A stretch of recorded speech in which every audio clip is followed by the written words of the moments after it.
so our last supine pose for this section is fish pose or Matsyasana. And this is a supine pose. It's also a bit of an inversion.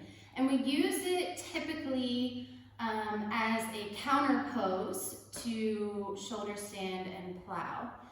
So Sarvangasana and Halasana, which really compress the front of the throat, which is where the thyroid lies.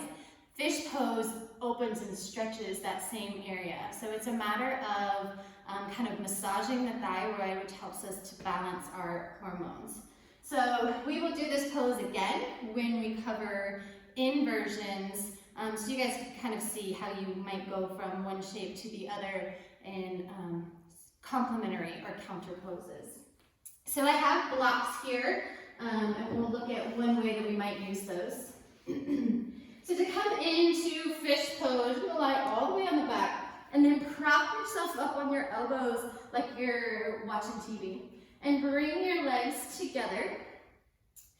Start to puff your chest up and straighten your hands like they're little knife blades.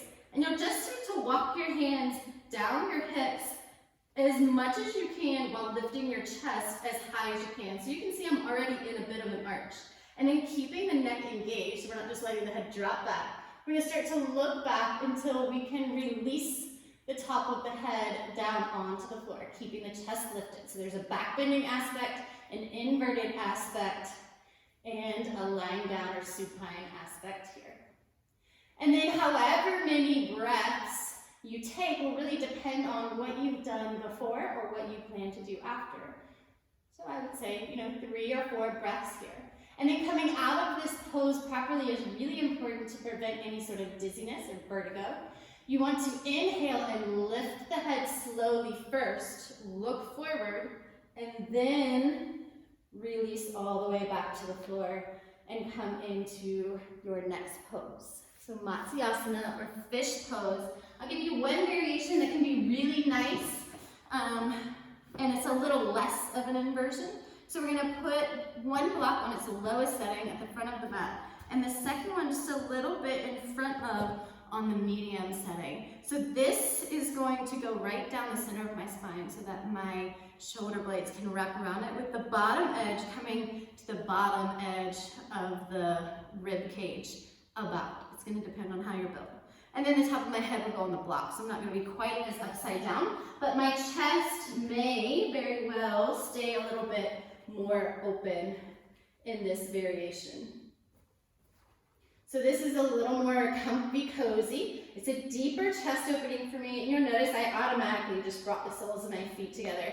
In fish pose, you can really have your feet in whatever position you prefer. So you could be in Supta Baddha Konasana, you could have the legs extended, you could be in Sukhasana with the feet, or Padmasana, a lotus pose. It's really up to you. There's many, many variations here. My block is actually not quite high enough. And you'll just sort of work with your students.